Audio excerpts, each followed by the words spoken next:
Welcome to Black Expat Stories, the show where we dive deep into the experiences of Black people across the diaspora who have boldly decided to immigrate abroad in search of a better life. I'm your host, Courtney Bowden, and I'm a Black American writer who also took the leap of faith and moved overseas. Is money the main thing standing between you and your move abroad? Well, stay tuned, because my returning guests and Black Expat Stories fan favorites, Stephanie Perry and Roshida Dowe, are here to show you why that doesn't have to hold you back. They're the co-founders of the ExodUS Summit, one of the most highly anticipated annual virtual move abroad conferences, now in its 6th year. And they also lead one of the largest online communities for Black women exploring life abroad, career breaks, and sabbaticals. That community is now more than 26,000 women strong and has been featured in outlets like Essence, Condé Nast Traveler, and more. In this episode, we catch up on what's new in their worlds since our last conversation, and we talk about why money doesn't have to be the thing that keeps Black women from making a move abroad. This is the episode that will show you what's possible and how to make it real. Here's my conversation with Stephanie Perry and Roshida Dowe. Hey, Stephanie and Roshida, welcome back to the show. How are you both doing? Excellent. Hi, Courtney. We're so excited to be here. I think we're doing fantastic. Would you agree, Rashida? I would agree. Fantastic.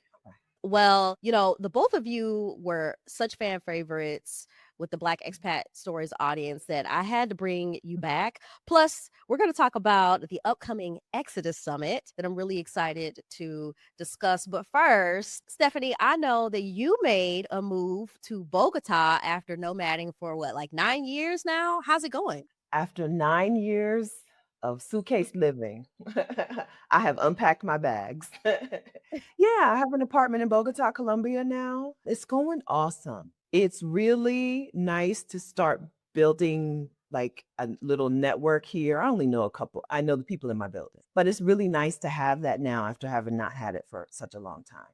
Yeah. And what made you say yes to Bogotá and to planting roots down there? I saw some pictures. It looked nice. Everybody, all the Black people I know who love Colombia, all the Black people I know who visit Colombia love Colombia in general. Most people go to Medellin or Cartagena. I don't want to be hot. Bogota is high altitude. It's cooler. So I got the good parts of Colombia and not the bad part of Colombia, which is the heat. Ooh. Yeah, it just was kind of like a vibe thing. Like, this feels like it's going to be a good place. And I was right. Rashida came and scouted it with me. And we got here and I was like, yeah, I'm just going to stay. I'm just staying.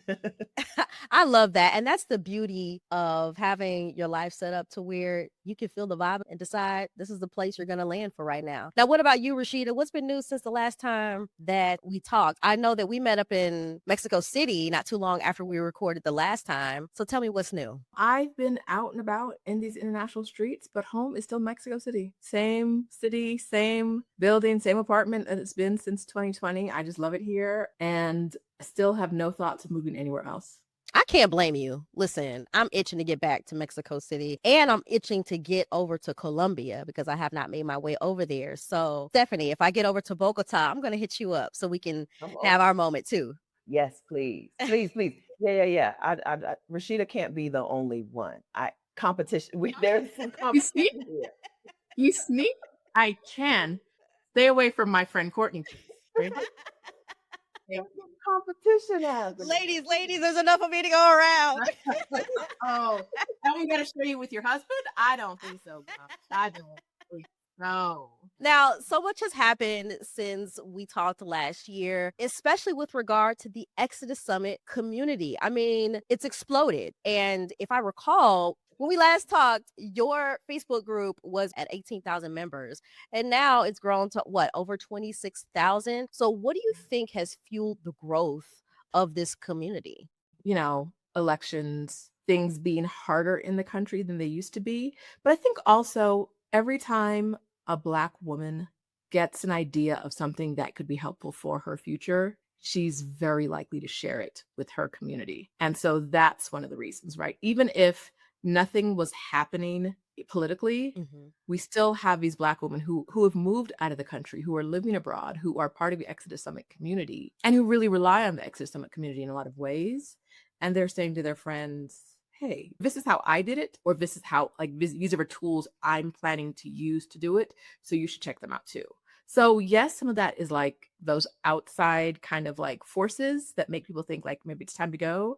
But some of it is just like the love, right? The Hmm.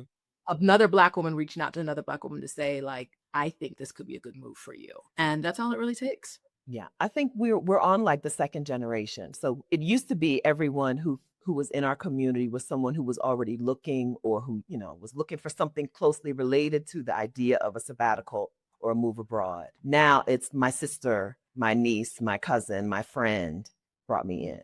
So we're on like the second generation of Exodus. I've been noticing that. How does it feel to experience these various waves of folks joining your community at different points and times in their lives? It feels amazing. Let me tell you, anybody who's thinking about doing something and keeping their community closed, keep it closed. Having a space that's Black women only is fantastic. It means that when women come into our community, we hardly ever, even though we've gone from, 0 to 26,000, we don't have to go through the growing pains that other communities have to go through because our women are like, they're in it to win it. Yeah.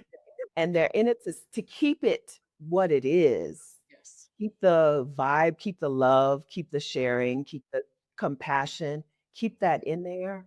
So it feels awesome. Yeah. Also having it closed means that we kind of self-select. Like the people in our audience know, like, don't invite your problematic friend over here. Right? Like they know. Yes, that's a Black woman. Yes, she is a Black woman, a Black femme, however you want to define yourself. But she always acting up online. Keep her out. It's not right. Because it's a really loving, warm place. I was live streaming the other day, and someone said that every one of their close friends, they live abroad. They've lived abroad for years now. Every one of their close friends and community members is from Exodus Summit, right? And you don't get that in groups where people are being nasty to each other when they're not being supportive of each other, when they're not like in it, like Stephanie said, they're in it to win it, but we're in it for everyone to win, right? Mm-hmm. And that we're in it for everyone to win is what really makes a difference in our group. It's why we're able to grow so easily without the pain that Stephanie mentioned. And I think that's the beauty of the community, because you all are very serious about protecting that space. And it feels very much like a safe space when so few exist for us as Black women. We love it. And we get, every time I'm in other parts of the internet that are not as friendly, I'm like, what are y'all doing over here? Right. What's happening? Because it doesn't have to be this way. Why would you type that to another human? Like, what are you doing? And so it's nice that like I can look at that and be like, oh, that's not my problem, and then go back to my safe, warm blanket of Exodus Summit and get underneath it, snuggle in. Right? I love that. Mm-hmm. And so when you listen to the conversations happening inside your community right now, what's the overall mood among the folks who are there, politically, financially, emotionally? I think the overall mood is we were going anyway. The women in our community, they were leaving anyway. They don't necessarily, and I think for a lot of women, for the first time, they don't feel the urge to stay and struggle and fight. Mm-hmm.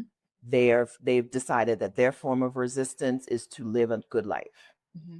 I think that's kind of the overall sentiment. Things are bad in the United States, and nobody is pretending that they're not. But the women in our community, they are making progress on their exodus and see that as their form of protest, their form of resistance.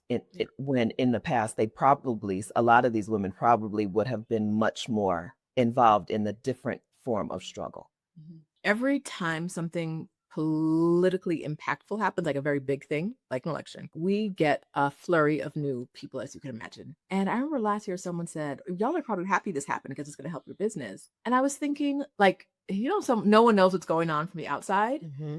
A lot of times the people that come in after that flurry, they're not like, after that flurry of activity that comes in, they're not there yet, right? They have the idea, but a lot of times they're driven out of fear. One of the things I love about our group is that even if Stephanie and I are kind of hands off, when someone comes in and they're like, oh my God, I need to leave today. What do I do? Tell me everything, blah, blah, blah, blah, blah. We have OGs in the group who can be like, okay, chill. Like, it's okay. Like, here's how I did it. Or here's the first thing to consider, and like kind of calm that frantic energy. The day after an election, we get some frantic energy, right? But like they calm that frantic energy down and kind of say like, yes, you want to go, but it's not a one-day process. So don't burn up all your energy right now being stressed about it, right? Be in community, learn from the women who are here, make your plan. It can be a 1-month plan, it can be a 1-year plan, it can be a decade plan, whatever that plan is. Make your plan and work your plan with us. But that's what comes out of the big political things, right? That like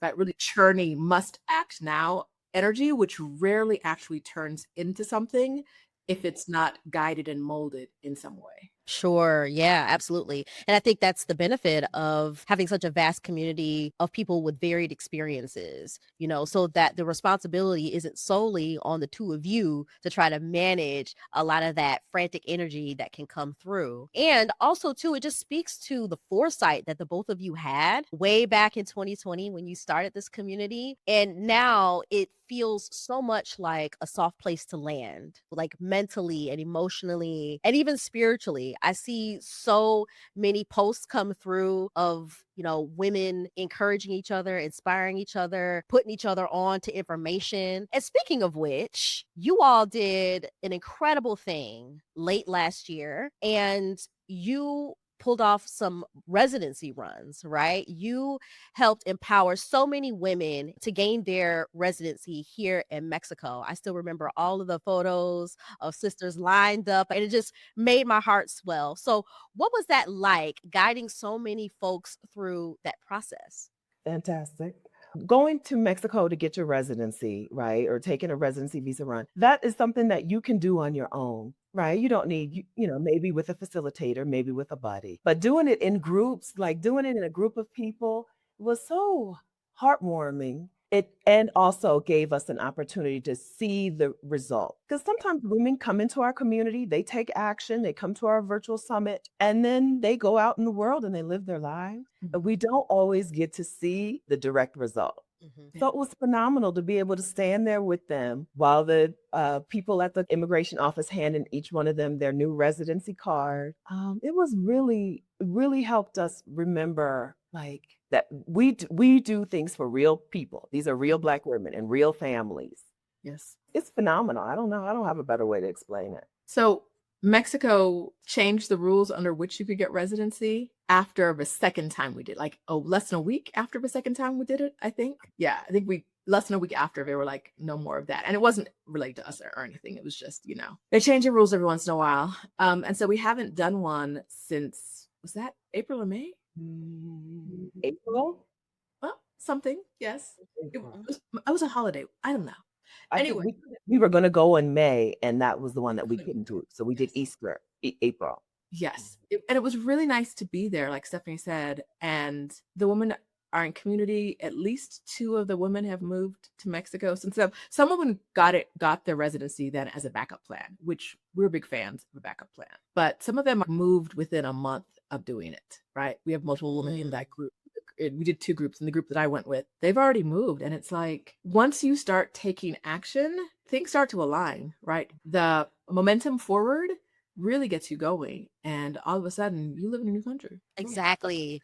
When you talk about the waves of this movement, I'm seeing that momentum in real time side of the Exodus Summit community. And it's just so fascinating and incredible to watch. So thank you so much for empowering so many of us to take those next steps, right? Because it's one thing to pack up and leave and maybe scout out places for a month, 3 months, 6 months, but it's another thing to have residency, right? Which is a little bit more security. Yeah. And allows you the latitude to move and that freedom that we are all seeking. Yeah. Security is, we think of leaving the country as the least secure option sometimes, right? You think of staying where you are as the secure thing. But no, what we see is having a country who will take you in, especially as a Black person, as Black people in the United States of America, having another country who say, you can come here. And here's the proof. Here's the card that says you live here. You're welcome, and you and your kids are welcome. That's security. You would think that leaving the country is the least secure thing, but I don't think so. Not for us. I agree completely.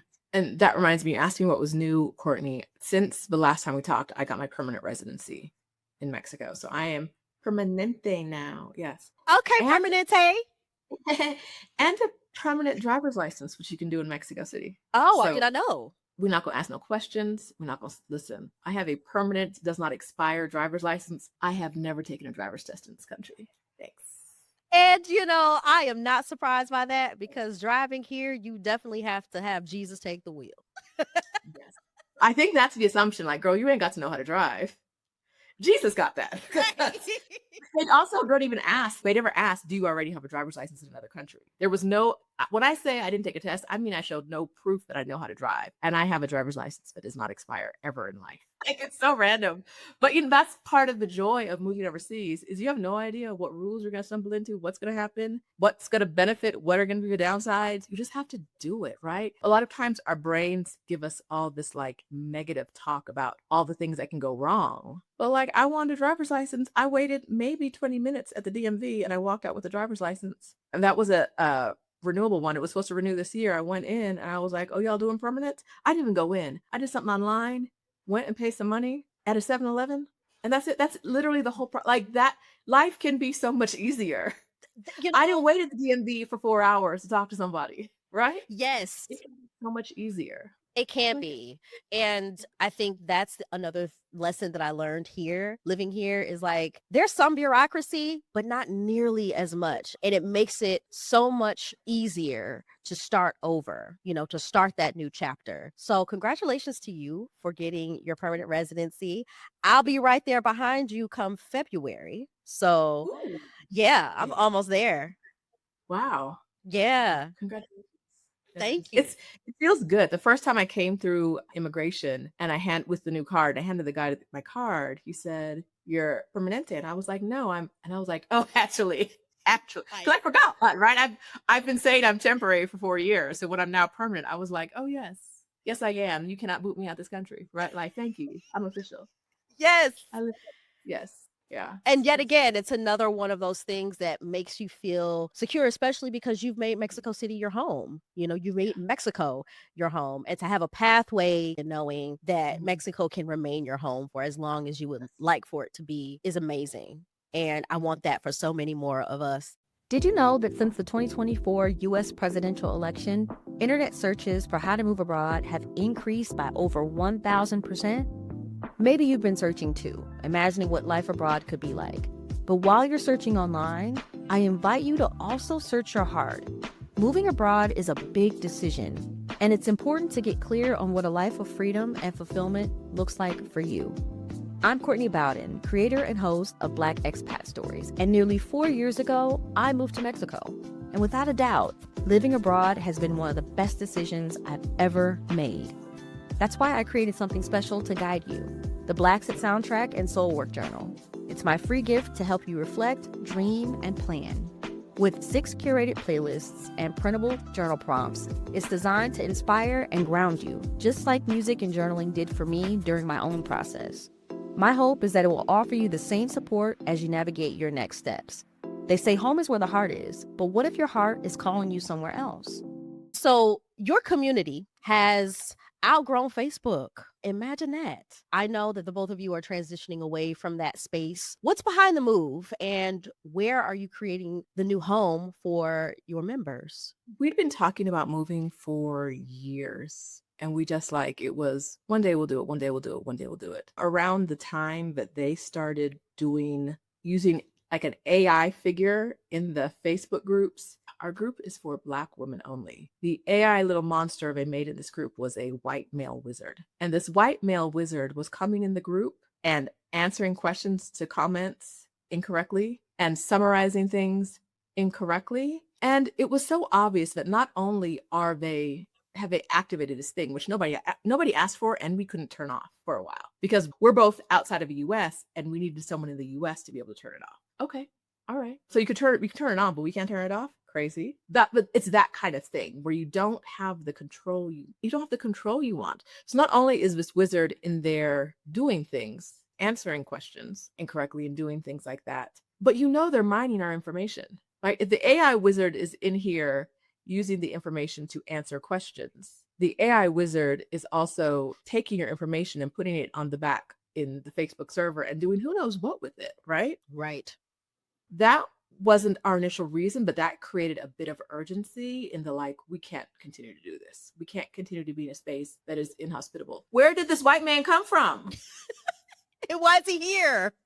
Well, and why can't I get rid of him? If you have a Facebook group, you probably already know this, they do a really bad job of putting your information in front of the people in your community unless you're paying them for it. And it felt not quite like an abusive relationship, but a very one-sided relationship.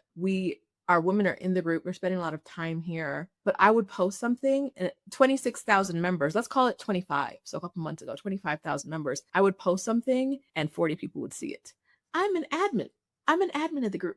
Like, what's happening? Because, when you go on Facebook now, it's nothing but like reels and posts from groups you don't follow that pops up in your timeline, right? But the people you actually follow, you're not seeing their information. We moved to a space that allows our women to feel safe, to feel like it's a closed space, because one of the complaints we got all the time were Black women who did not feel comfortable being on Facebook, right?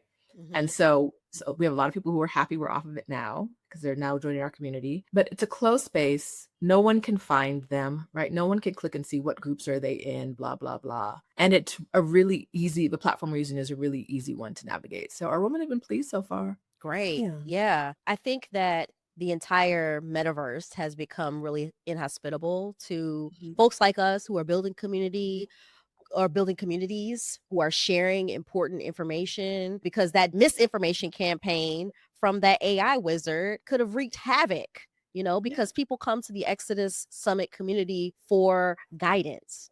Mm-hmm. And to have inaccurate information is just simply unacceptable. So I'm happy to hear that you all have found a new home and that hopefully the community will continue to flourish in that safety. And I'm seeing a lot of people yank their communities off of these Facebook groups for some of the same reasons. I think that it's important for communities to get themselves away from algorithms. I think if you want community and connection with people, the algorithm cannot be in charge of how that happens. So that's why we're seeing more and more people leave Facebook, leave these other platforms. There's got to be a place for us to get together without some, overlord in charge of who sees what and when. Yeah. And as an early adopter of social media, one of the things that really grieves me about the state of social media is the algorithm, because I remember a time when you could see the content of everyone that you follow. And so now, like you mentioned, Roshida, especially on Facebook, you're not seeing anybody's content that it's just a random amalgamation of things that you're not even remotely interested in much of the time. So running a community of that size requires so much strategy. It requires so much foresight. And it requires you to kind of be its protector, right? And because these women trust you. So what other lessons are you carrying into the 6th year, the Exodus Summit? Can y'all believe it's been 6 years? No. I mean, when we're deep in the work of it, I can believe that this last month has been 6 years. But it doesn't feel like the summit this will be our 6th time doing it, because every time is different and special and we birthed a new baby every time. Yeah. So this year we're taking it not back to the original, but we're taking it to the most like granular type of summit that we do, which is money, right? So we've done summits that are all about everything you need to know about moving abroad. Last year was kind of like a move abroad school, everything you need to know. We've done summits that were like, let's hear other people's stories and let's have a homecoming type of summit. This year, we're taking it to the meat, money. How do you afford a life in another country? How do you pay for that life? How do you fund that life? So what our lesson is really just everybody needs everything in terms of the move abroad, but nobody's going to make any progress until you answer the money question. Solve the money problem first, and then the rest of the move abroad stuff will be worked out. Absolutely. And this year's theme really feels timely with the state of the economy. We now know that over 300,000 Black women and counting have been recently pushed out of the U.S. workforce. So how is that context influencing the resources and the strategies that you're offering at this year's summit? So Stephanie and I are both business owners, and we've been able to live a life lives that we live because we run our own businesses. And we know that everybody doesn't want to be an entrepreneur. We also know that there is an amount of control over your own life and over your destiny that you can have either as an entrepreneur or a well-positioned contractor or employee, or, you know, whatever bucket you fall into. And a lot of times, especially as Black people, we've been put in a position where it's like, you should just be happy to have a job. Like, what do you, like, you got a job. Like, why want anything else? We want to show women this year a way that they can get beyond the I just got this job, because those good government jobs we were talking about in the 70s and 80s and 90s, that's not it, because you probably work for a crazy person right now. And two, that's not it, because all the people at work are acting like you can't do your job, you've been doing it for 30 years, right? So like, what are ways, even for the Black women who have not lost their job yet, what are ways that they can take more control of their destiny and future? Because I don't know a single Black woman who thinks it's going to get, what we're dealing with right now is going to get better soon, right? You got to be in this for the long haul. You have to be thinking strategically about how you're going to be making money in the future. And so even if moving abroad isn't for you right now, even if it's not for you in the next 10 years, there are things that you can learn at the summit that will make your life better today, right? We're covering a wide variety of ways to make money. And I think that's really important for our audience, our community. They tell us every year, like, y'all been talking about money again? Like they want it. And so we know there's a need for it, even if 300,000 Black women had not been pushed out of work and 300,000 white men had not gained jobs. Even if that had not happened, anyway. Right. Math is not mathing there. Even if that had not happened, we still would have been doing this, right? We still know that money, when people look at moving abroad, almost every time the first obstacle people talk about is money, whether it's truly an obstacle or not, right? Before they do the math to know whether it's going to be a problem, they're like, I don't have a remote job, or I'm not a millionaire, or I like all the reasons, the money reasons it can't happen. And we want to wipe that excuse off the board, right? We want to wipe, it's off the board. After Summit 2025, it's off the board. So like, what else do you need to work on now that you have a money plan, right? How do we get you out of the door faster? Because I'm not a parent, but I couldn't imagine sending my child to school in America. You can get shot in school, shot at church. At church, in prayer. So, you know, like, I think that because, like we said, there's no aspect of being a Black woman in America that is getting on trend to get easier or better, right? And so you can stay and fight against that tide that is going to try to pull you under, right? Or you can swim sideways and then make your way to shore, right? It's just going to be a different land. It's just going to be a slightly different land. But if your life is much better, and I think you guys, if you're listening to this podcast, you know Courtney's life is pretty nice, right? Like, if you've been around the block, you know we are not unhappy people. No. You know, your life can be better if you make a different choice. And I know that there are people who will never leave the country, and there's no judgment about that. But a lot of times what I hear people waiting for, I just have to like lovingly remind you, like, you're not getting reparations, no matter how long. Like, that's not like, I hear people say, like, I'm not leaving because they owe me reparations. They don't even want you to eat. They don't want you to be alive. They would like you to be a slave in like the next year, if they can. Dead, in prison, or in some kind of slave labor situation. Is their plan? Chronically ill. Right? Mm-hmm. Reparations is not in that plan. So if that's what you're holding on for, send them your mailing address for wherever you are. If they're going to give it to you, if you're in the bank account open, okay, they can deposit it. Like, so if people getting Social Security abroad, they can ship your money overseas. It's just not gonna happen, right? Like, yeah, you're not getting that money, not that money. Yeah, so. That's right. I think that the waiting, many of us are tired of that, are tired of putting ourselves on the front lines of the fight and being the sacrificial lambs and the martyrs. And so it is, it's so encouraging to see so many folks not just contemplate it seriously, but make a plan to do it. And one of the things that I really love about Exodus Summit is that you are always on the pulse of what your community needs, and money is definitely at the top of that list. So can you talk about some of the key sessions in this summit this year that you're so excited about? Yeah, so we do have a few sessions regarding what we would consider like traditional jobs or remote jobs. A session on some certifications that will help you be better positioned in the workforce. Then we have some sessions that are totally untraditional, right? So trading and investing as a way to make money, not just as a way to park your money, but as a way to make the money to live your life right now. We have sessions on creating community and membership facilitation as an income stream, right? So yes, Exodus Summit is our community, but it's also one of the ways that we support ourselves, right? So yes, we created an amazing community around moving abroad for Black women, but it's also one of the ways that we live. We have some sessions about managing your money, because a lot of times we talk about how like it's the idea that you don't have enough money, not the reality of not having enough money. So we're going to talk about like ways to manage the money you have now that will make you a good steward of the money, so that when you're ready to move in 5 years, you're there. We have a session on expat taxes, because baby, everybody wants to talk about that. Yes, that is, We got you. yeah, that's key. Because unfortunately, no matter where you are in the world as a U.S. citizen, you are responsible for your taxes. Mm-hmm. Yeah, but there's benefits there.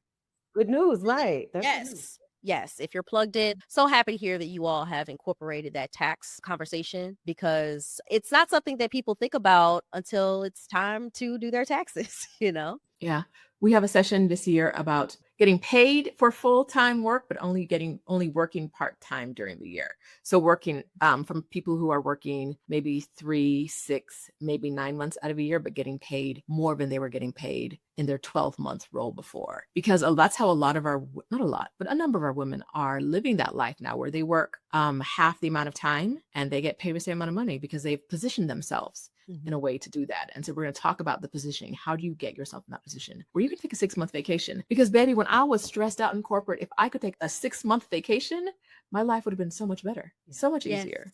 Right? Yes. So, and we want Black women to live easy lives, fun lives, joyful lives. And you can't do that when you're burned out at work. No, not at all. And I'm here for the ease, because as someone once said, I do not dream of labor. That is not, something that I contemplate. And the nature of work is changing. And so to have a community, to have folks who have been able to ride that wave of change, to adapt and pivot and live their best lives and provide that as guidance, I think, this year's summit is one that you cannot miss. So when is it going down, ladies? October 10th through 13th. October Okay. 10th through 13th this year. Yes. We're very excited about a lot of things, including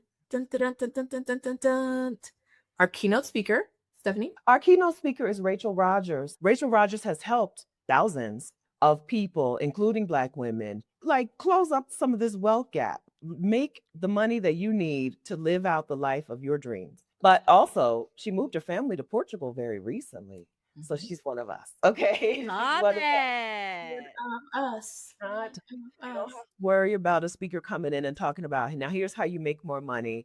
Sacrifice all of your good years, right? Don't enjoy your life, flagellate yourself into submission, and maybe you'll get to some good money on the end. Instead, our keynote speaker is going to come and talk to our community about how to take what we know, what we can do, how to make money from it, how to generate income from it without sacrificing the rest of our lives, without sacrificing our relationships with our families, without sacrificing our dream of waking up and having espresso in a cafe in Europe in the morning. Yes. Yes. And who better than Rachel Rodgers herself? I love that. I'm so excited. We're very excited. Yeah. So we bring in speakers every year into Exodus Summit who are so on fire for not only what they do, but on fire for making sure that they teach their thing to Black women. Sometimes, people like we talked about earlier, they don't get to make their community private. They don't get to say, I want to help Black women, or at least especially. And so speakers love coming to Exodus Summit because they get to serve the community, the women that they have the most love for and who they want to see the most wins for. Our speakers, they love coming to our summit to speak. because they love Black women. Yes. And this is a really a for us by us situation. We hire Black women to speak. Our audience is Black women. You got to buy a ticket, but that ticket is money's going to a Black woman. The Black women who are paid to speak are pouring love into the Black women who are listening. It is just a cycle of like keeping not just money in the Black community and like cycling through it, but also keeping fostering the love and the care. Yeah. And as we said before, the joy and the ease of Black women having a place where it's thousands every year. Every year it's thousands of Black women who attend and get to say like, oh, I was there in 2024. I was there in 2023 when so-and-so spoke, right? And a lot of women who are coming have actually already moved abroad, but they come back every year because it's so meaningful for them. Being in this community, being here live is so meaningful for them. And so we're excited. Yes. They call it a family reunion, right? Our women, they call it the family reunion, right?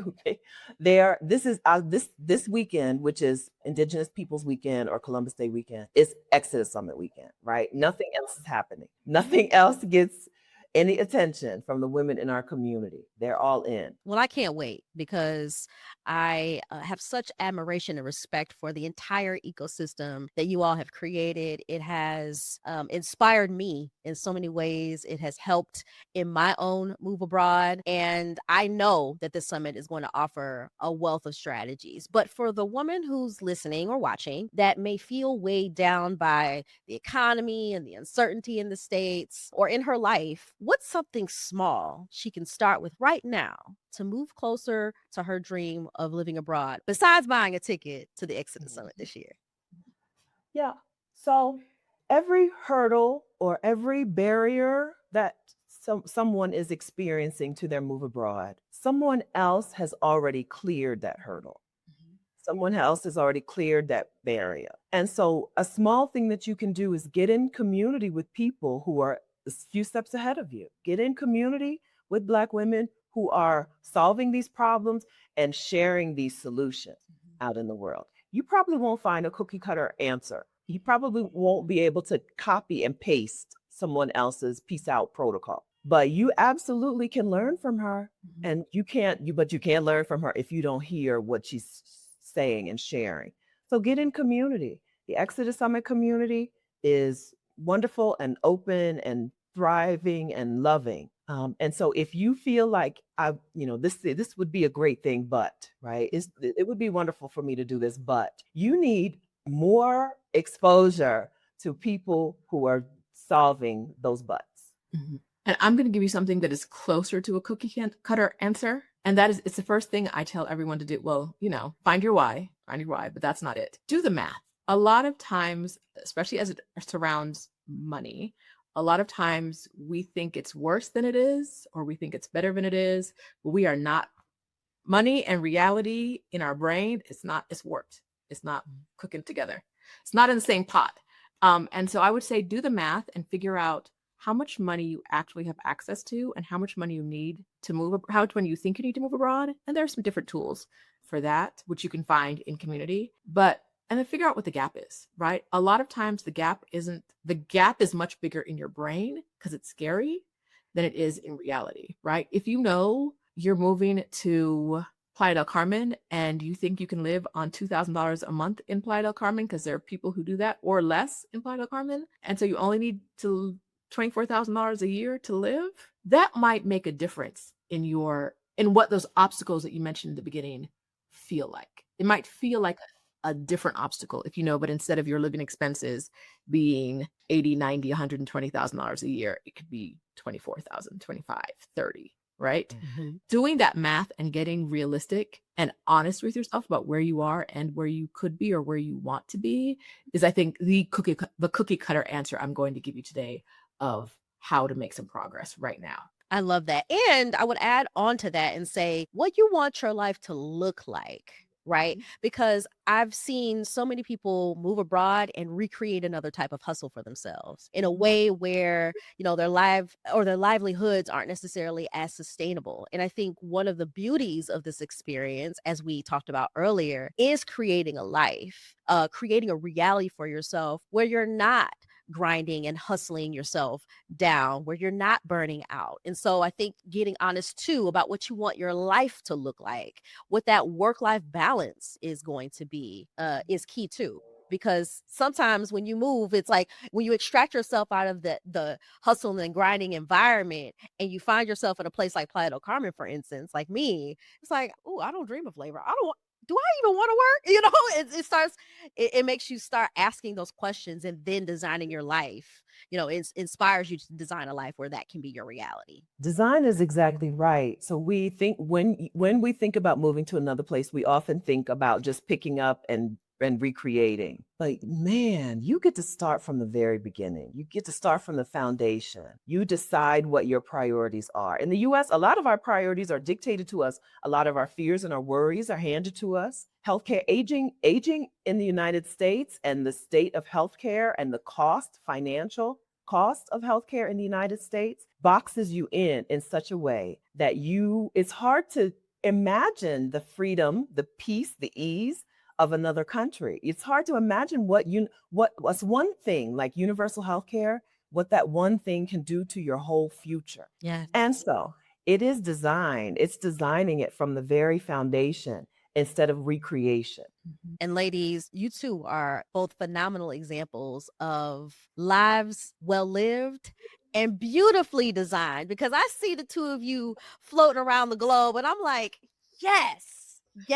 And it's one of the reasons why I wanted to have you back on the show. It's another reason why I created Black Expat Stories, because I believe it is so important for folks like us to see examples of people living and thriving and not simply just surviving, which is what we've kind of been taught. That's one of our cultural agreements, is that, like you said, Roshida, earlier, just be glad you have a job. Just be glad that you're in the room or at the table. And I think that embarking on a journey like this, moving abroad, just really expands your possibilities, and it takes the limits off of those boxes that might have been forced upon you. It's hard to imagine. It really is hard to imagine ahead of time what a difference this can make for you, but it's worth the effort. It definitely is worth the effort. And if you are listening or watching this right now, I encourage you to go grab your ticket to this year's Exodus Summit. This year's theme is Move Abroad Money, because without money, you ain't moving nowhere. So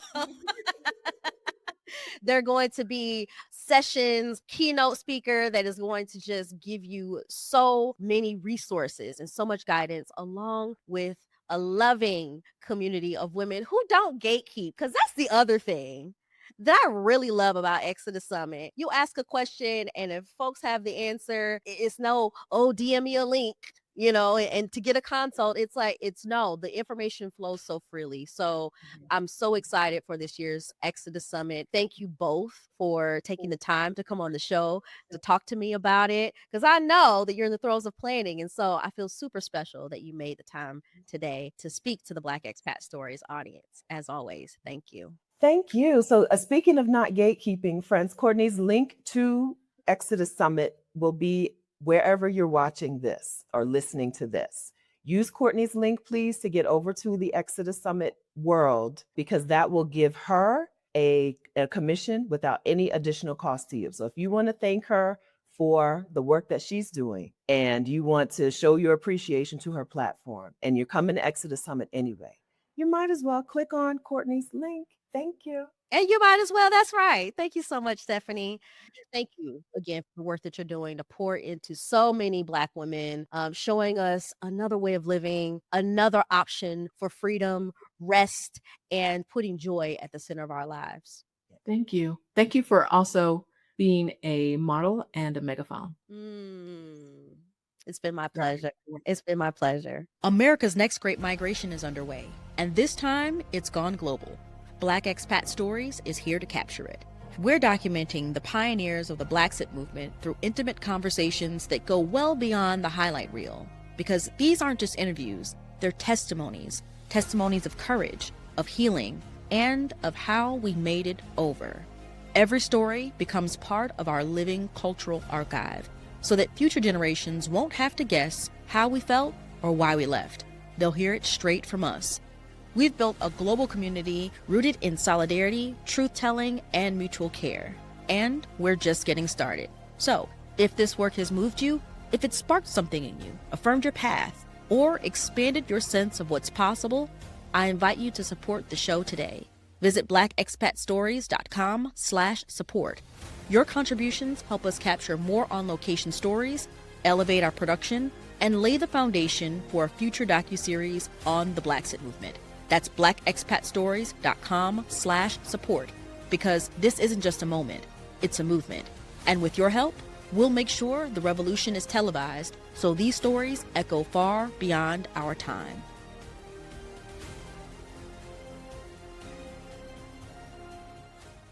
Thanks for listening and watching as we continue exploring the journeys of Black expats finding freedom, healing, and belonging across the globe. Are you feeling inspired to embark on your own expat journey?